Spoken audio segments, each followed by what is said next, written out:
जय हिंद दोस्तों, स्वागत है आपका हमारे चैनल लेटेस्ट लर्न फार्मेसी में। हम पढ़ रहे फार्माकोलॉजी और फार्माकोलॉजी में सेकेंड ईयर में हमने सेक्शन ए कंप्लीट कर लिया है। अब आता है हमारा सेक्शन बी। इसमें हमारे 3 सेक्शन है। सेक्शन ए हमने कंप्लीट कर लिया, सेक्शन बी आज हम कंप्लीट कर लेंगे जो कि होगा हमारा एडवर्स ड्रग रिएक्शन। एंड जो सब सेक्शन सी आएगा वो हमारा discovery of the drug and etc के बारे में, clinical trial, pre clinical trial, pharmacovigilance के बारे में आएगा। ठीक है, तो आइए हम अपने वीडियो को स्टार्ट करते हैं। हमारा टॉपिक क्या है?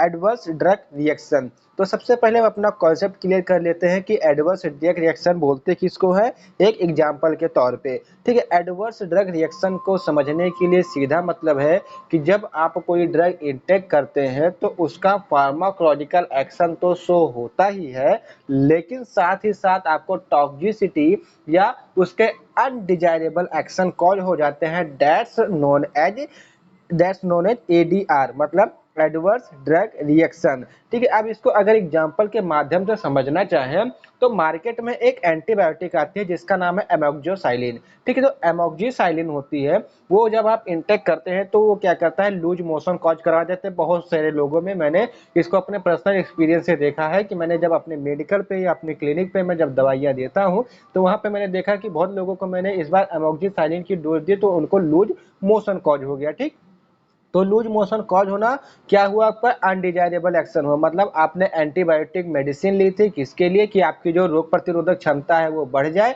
लेकिन वो रोग प्रतिरोधक क्षमता तो बढ़ी लेकिन उसके साथ ही आपको लूज मोशन भी कॉज हो गई। तो वो एमोक्सिसिलिन का एडवर्स ड्रग रिएक्शन है क्या, हमारा जो कॉन्स्टिपेशन हमको कॉज हुआ, लूज मोशन कॉज हुआ, तो डैश नोन है एडवर्स ड्रग रिएक्शन। तो आई होप आपको एग्जाम्पल के माध्यम से एडवर्स ड्रग रिएक्शन होता क्या है ये समझ में आया होगा। ठीक है, अब हम कुछ थ्योरेटिकली जान लेते हैं कि इसका मतलब होता क्या है। तो एडवर्स का मतलब होता है कि अनडिजायरेबल। कहने का मतलब क्या है कि हमको जो नहीं चाहिए वो हमको मिल जाता है। जैसे बहुत सारे लोग कोई मेडिसिन लेते हैं तो उनको एलर्जी हो जाती है, या बहुत सारे लोगों को आपने देखा होगा कि जब वो कोई भी मेडिसिन ले लेते हैं तो उनके पेट में जलन होने लगती है। तो हमको पेट में जलन होने के लिए हमको मेडिसिन ली ही नहीं थी, तो हमको मेडिसिन लेने के बाद हमको हमारे पेट में जलन होने लगी या स्टमक बर्निंग होने लगी। ठीक है, तो ये क्या है, उसका ड्रग एडवर्स रिएक्शन है। ठीक है, तो एडवर्स का मतलब होता है अनडिजायरेबल, जो हमको नहीं चाहिए, और ड्रग एक्शन का मतलब क्या होता है, उसका pharmacological action of the drug. तो undesirable pharmacological action of the drug is called adverse drug reaction. तो आप एक डिफिनेशन के तौर पे इस माध्यम से लिख सकते हैं। WHO ने इसको रिस्पांस दिया कि मतलब इसको वेरीफाई किया है एंड इसको बताया है कि आप इसको किस प्रकार से मान सकते हैं। एडवर्स ड्रग रिएक्शन मतलब any response to a drug, मतलब किसी ड्रग के द्वारा दिया गया pharmacological response that are noxious और अनइंटेंडेड, मतलब जो हमारी बॉडी के लिए नहीं अच्छा होता है और हमको वो चाहिए भी नहीं होता है, एंड दैट अकर्स, और वो हमारे बॉडी में अकर हो जाता है at doses used in man for the prophylaxis, diagnosis और ट्रीटमेंट। मतलब कहने का क्या है कि जब हम कोई डोज लेते हैं ड्रग की, चाहे वो प्रोफाइलैक्सिस का मतलब होता है ट्रीटमेंट, किसी डिजीज को ट्रीट करने के लिए, डायग्नोसिस का मतलब होता है किसी बीमारी का पता लगाने के लिए, एंड ट्रीटमेंट का मतलब ट्रीटमेंट होता है। तो अगर हम कोई मेडिसिन लेते हैं प्रोफाइलैक्सिस के लिए, डायग्नोसिस के लिए, ट्रीटमेंट के लिए, तो वो क्या कॉज करता है, हमारे अंदर अनडिजायरेबल एक्शन या नॉक्सियस एक्शन या अनइंटेंडेड जो हमको नहीं चाहिए होता है, ऐसा फार्माकोलॉजिकल एक्शन शो करता है। That's known as adverse drug reaction. तो WHO की डिफिनेशन है, अगर एग्जाम में आता है तो आपको इसको लिखनी पड़ेगी। ठीक है, अब एग्जांपल के माध्यम पे एडीआर कॉज्ड बाय ओवरडोज, मतलब एडवर्स ड्रग रिएक्शन कब कब हो सकता है, जब हम कोई हैवी डोज ले लेते हैं, जैसे ओवरडोज ले लेते हैं। जैसे क्या होता है कि जब हम कोई ओवरडोज ले लेते हैं, जैसे पैरासीटामॉल तो हम इस समय ले रहे हैं, लेकिन जैसे हम 850 mg के ऊपर ले रहे हैं तो हमको नींद नहीं लग रही, तो मतलब हमने पैरासीटामॉल का यूज किया था बुखार को उतारने के लिए, लेकिन हमको नींद लग रही है, वो उसका क्या है, एडवर्स ड्रग रिएक्शन, मतलब हमारे शरीर में वो सुस्ती ले आई। ठीक है, पॉइजनिंग कॉज कर सकता है। ड्रग एब्यूज, मतलब जो ड्रग एब्यूज का मतलब समझे कि मतलब एक हिसाब से ड्रग को गाली देना या ड्रग हमारी बॉडी को गाली दे देगी। And error in administration of the drug, अब जैसे error on administration of drug, जैसे कोई पेरेंटल रूट से हमको ड्रग लेनी है, उसमें आपको ओरल रूट से ले लिया, मतलब आपने डायरेक्ट पी लिया है, या आपको कोई ओरल ड्रग से एंटासिड, तो आपको उसको नहीं पता था, आपने उसको इंजेक्शन में भरा और डायरेक्ट कोच दिया, तो ये भी उसका क्या हो सकता है, एक एडीआर मतलब एडवर्स ड्रग रिएक्शन का हमको एक एग्जांपल दे सकता है। ठीक है, अब इसके क्लासिफिकेशन आते हैं। चूंकि हमारा एडवर्स ड्रग रिएक्शन हमारा पूरा एक सेकंड यूनिट का टॉपिक है, तो इसमें हम क्लासिफिकेशन पूरा पढ़ेंगे, जिसमें टाइप्स ए, जिसमें प्रेडिक्टेबल होता है। प्रेडिक्टिबल का मतलब क्या होता है कि इसको हम पता कर सकते हैं, मतलब इसका जो एक्शन होता है वो रैपिड होता है। जैसे आपने जो दवा खाई तो उसका जो रिस्पॉन्स है, जो उसका एडवर्स ड्रग रिएक्शन है, विद इन 24 आवर्स आपको वो शो हो जाएगा और वो ठीक भी हो जाएगा, या आपको एकदम से मतलब डेड बॉडी कर देगा, या तो ठीक हो जाएगा। और जो हमारा होता है टाइप बी, जिसको कहते हैं अनप्रिडिक्टेबल एंड बाइजर, ये सबसे खतरनाक होता है। ये तुरंत हमको नहीं दिखता है, ये हमारी जब बॉडी में कुछ पनपता रहता है तो 6-7 महीने के बाद या कभी कभी 1-1.5 साल के बाद उसका पता लगता है। ठीक है, तो इसको कहते हैं अनप्रिडिक्टेबल, हम इसको प्रिडिक्ट नहीं कर सकते हैं। या इस तरह से कहें कि वो कोई ड्रग हमारे ऊपर क्या एडवर्स ड्रग रिएक्शन कॉज करेगी या कौन सा एडवर्स रिएक्शन देगी, इसके बारे में हमको नहीं पता होता है। एंड मिसलेनियस इफेक्ट में आता है कार्सिनोजेनिसिटी, ड्रग इंड्यूस्ड डिजीज एंड टेरोजेनिसिटी। तो इसमें से हम कार्सिनोजेनिसिटी और ड्रग इंड्यूस्ड डिजीज के बारे में पढ़ेंगे, क्योंकि हमारा जो टॉपिक हो जाएगा बहुत लंबा हो जाएगा। ठीक है, तो आइए हम पहले पढ़ लेते हैं टाइप ए या प्रिडिक्टेबल एडवर्स ड्रग रिएक्शन। तो टाइप ए मैंने आपको अभी जस्ट बताया था, जिसको एगुमेटेड भी बोलते हैं, कि मतलब क्या है कि इसको हम पहले ही प्रेडिक्ट कर सकते हैं, कि मतलब जैसे हमने कोई ड्रग ली तो वो हमको प्रेडिक्ट हो जाएगा कि हमको ये कॉज होना है। जैसे आपने ड्रग ली तो आपको एलर्जी कॉज हो गया, तो आपको खुजली होने लगी, तो ये इसका क्या हो गया, आपको प्रेडिक्ट हो गया कि हमको पता चल गया कि ये ड्रग हमको एलर्जी कॉज करती है, तो बाद में आप क्या करेंगे, उस ड्रग को यूज नहीं करेंगे। ठीक है, इसमें जो हमारा पहला है वो साइड इफेक्ट। तो आप लोगों ने बहुत बार सुना होगा कि इस ड्रग का हमारे ऊपर साइड इफेक्ट कॉज हो गया, जिसके कारण से हमारी तबीयत बहुत ज़्यादा खराब हो गई। या आपने सुना होगा कि जो हार्ट अटैक के मरीज हैं, और या हार्ट अटैक के मरीज हैं या डायबिटिक पेशेंट हैं, उनको जब कोवैक्सीन या कोविशील्ड दी जा रही है तो अधिक से अधिक लोगों को मतलब काफ़ी प्रॉब्लम हो रही। तो ये क्या उसका साइड इफेक्ट है, उस ड्रग का साइड इफेक्ट है। The undesirable effect of a drug, मतलब अनवांटेड इफेक्ट जो हमको नहीं चाहिए होता है, which are observed along with intended pharmacological action are called side effect. अब इसको एग्जांपल के माध्यम से हम समझना चाहें, जैसे कोडीन है, तो कोडीन क्या है आपका, जैसे आपने मतलब मेडिकल स्टोर पे जब आप कफ सिरप लेने जाते होंगे, जब आपको ड्राई खांसी आती है, मतलब ड्राई मतलब आपको जब सूखी खांसी आती है तो आपको एक सिरप दी जाती है, उसमें कोडीन होता है, ठीक है, सल्ब्यूटामाल या टेट्रासाइक्लिडीन मतलब उसमें पड़ा होता है, टेट्रासाइक्लिडीन सल्ब्यूटामाल पड़ा होता है, प्रोसल्ब्यूटामाल पड़ा होता है। ठीक है, as an antitussive cause constipation, वो कॉन्स्टिपेशन कॉज कर देती है। अब यहाँ पर एक बात आती है कि एंटी टूसिव किसको बोलते हैं, अब यहाँ पे जैसे कफ रिलीवेंट, लेकिन अब एक्सपेक्टोरेंट किसको बोलते हैं, तो एक्सपेक्टोरेंट और एंटी टूसिव में जो अंतर होता है वो होता है कि एक्सपोरेंट जो होता है हमारे बलगम को निकालने का काम करता है, और जो हमारा एंटी टूसिव होता है वो हमारी ड्राई खांसी के लिए, जो हमारे मतलब बलगम नहीं बने होते हैं, तो उस तरह की खांसी को ब्लॉक करने के लिए, कफ को ब्लॉक करने के लिए, कफ को जलाने के लिए हम एंटी टूसिव का यूज करते हैं। जब मतलब किसी का एक्सीडेंट हो जाता है या उसकी कोई हड्डी टूट जाती है, तो अगर उसको खांसी वगैरह आती है तो उसको हम एंटी टूसिव बोलते हैं, क्योंकि जो एंटी टूसिव जब देंगे तो उसमें से बलगम निकलेगा नहीं, तब उसके बॉडी में पेन नहीं कॉज होगा। तो क्या कर सकती है, आपको कॉन्स्टिपेशन कॉज कर सकती है। ठीक, उसके बाद नेक्स्ट आता है हमारा इसी में टाइप बी में दूसरा जो हमारा है टॉक्सिक इफेक्ट। अब टॉक्सिक इफेक्ट का आप समझिए, टॉक्सिसिटी का मतलब होता है पॉइजनिंग, मतलब जहरीला effect. When the drug has been used in excessive dose, जब हम किसी ड्रग का यूज ज्यादा अमाउंट में कर लेते हैं, और हैज अ प्रोलाइंग पीरियड, मतलब जब हम किसी ड्रग का यूज एक्सेसिव डोज में मतलब ज्यादा मात्रा में यूज कर लेते हैं और उसको लंबे समय तक यूज करते रहते हैं, due to which pharmacological action that drug get prolonged called poisoning in body, मतलब क्या कहते हैं हमारे बॉडी में पॉइजनिंग कॉज कर देता है। अब एग्जांपल के माध्यम से समझना चाहें तो अगर आप पैरासीटामॉल है जो टेबलेट है, उसका लगातार 6 महीने से आप मतलब 6 महीने लगातार आप यूज कर लीजिए, तो आपको क्या हो जाएगा, हिपैटिक नेक्रोसिस का मतलब क्या है, आपको लीवर डिजीज कॉज हो जाएगी।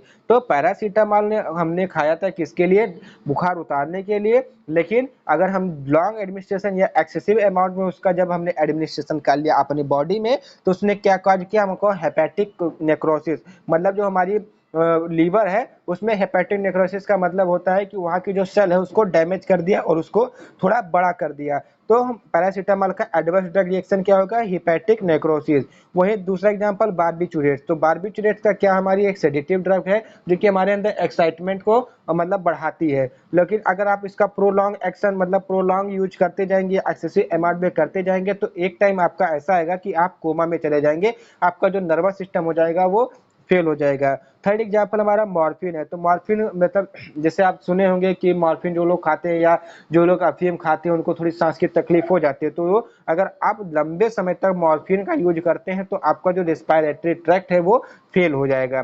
देन आता है इंटॉलरेंस। तो इंटॉलरेंस का मतलब होता है किसी ड्रग के प्रति हमारी बॉडी समझौता कर लेती है।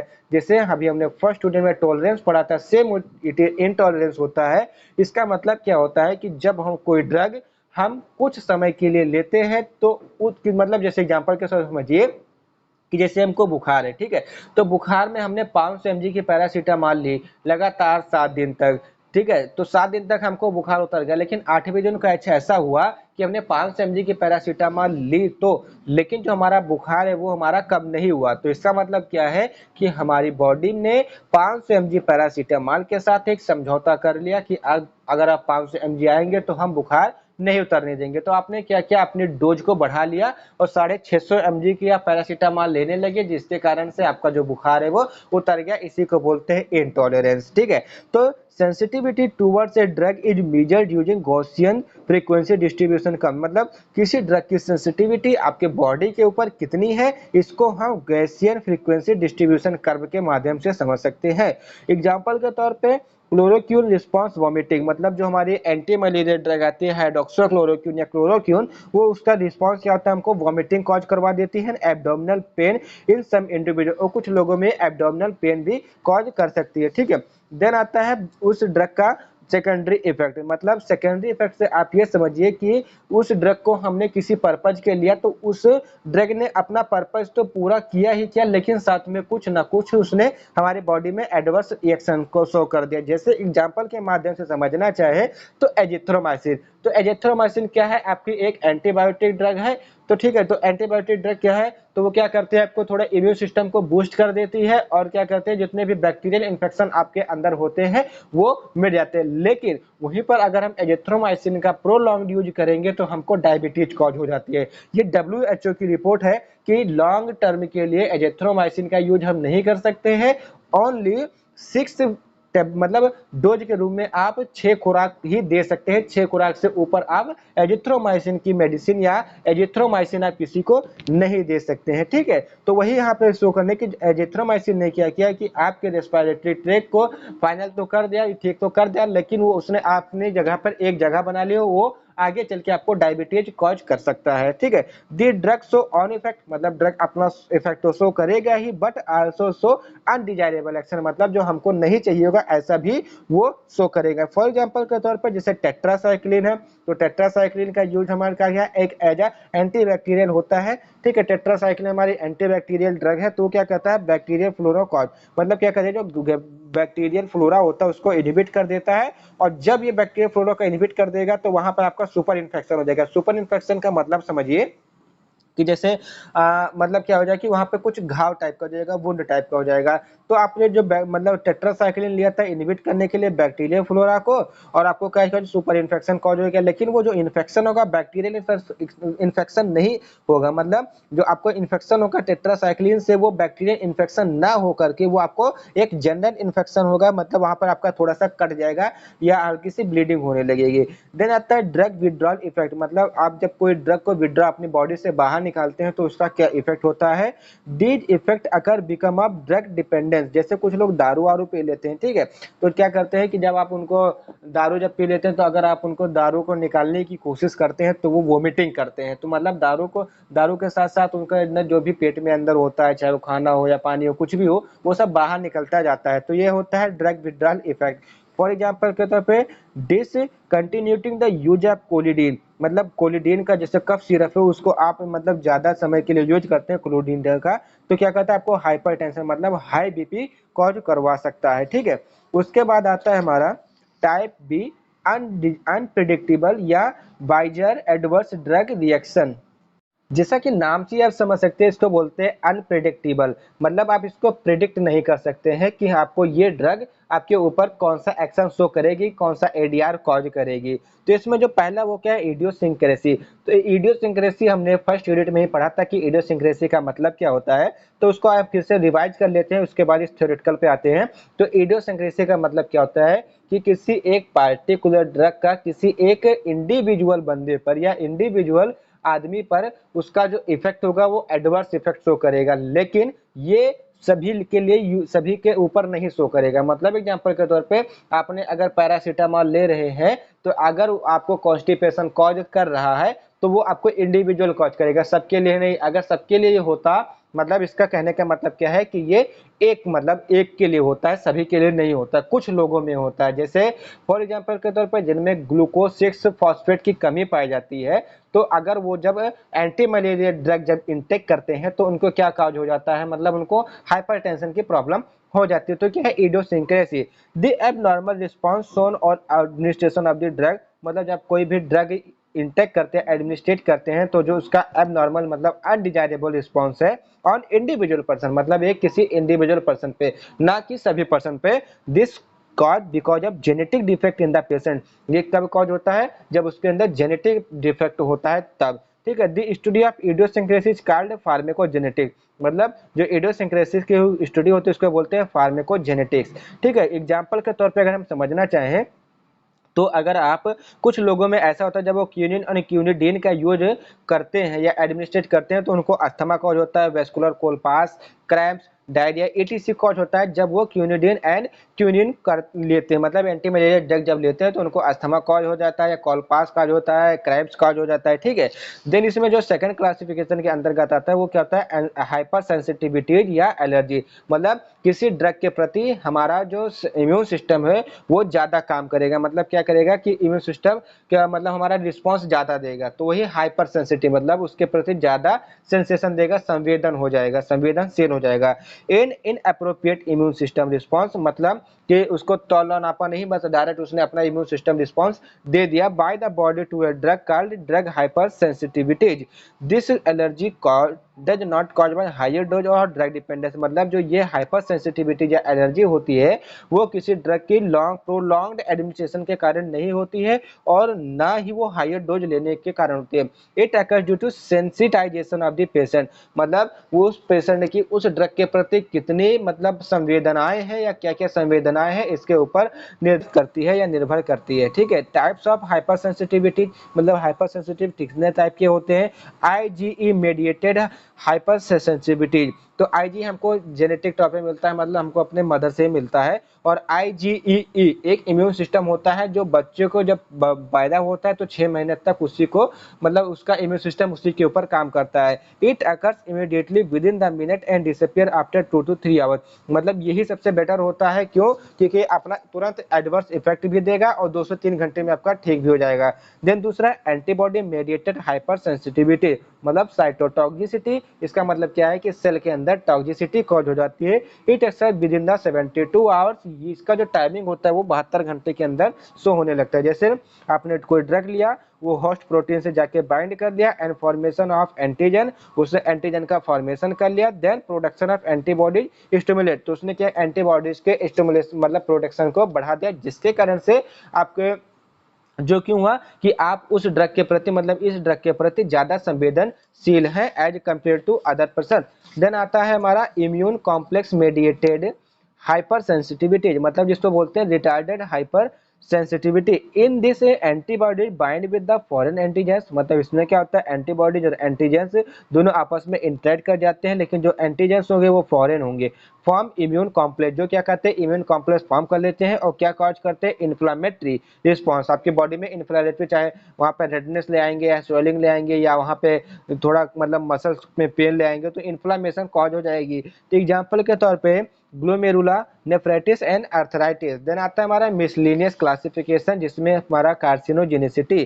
कार्सिनोजेनिसिटी का मतलब क्या होता है कि ऐसे एजेंट जो हमारे अंदर कैंसर कॉज करते हैं। तो मतलब ऐसी ड्रग जो हमारे अंदर कैंसर कॉज करती है, दैट्स नोन एज कार्सिनोजेनिसिटी।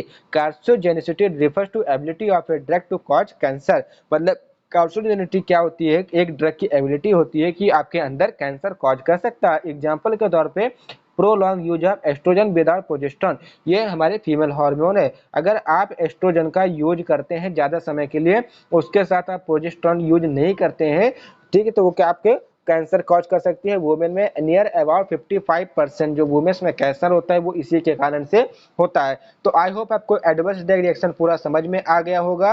एंड जो हमारा नेक्स्ट वीडियो आएगा वो आएगा ड्रग इंटरेक्शन फार्मेकोकाइनेटिक्स एंड फार्मेकोडायनेमिक्स के ऊपर। तो वीडियो अगर आपको अच्छा लगा हो तो वीडियो को लाइक कीजिए, चैनल को सब्सक्राइब कीजिए एंड कमेंट करके हमको जरूर बताइएगा कि आपको वीडियो कैसा लगा। Thank you for watching the video from the latest learn pharmacy.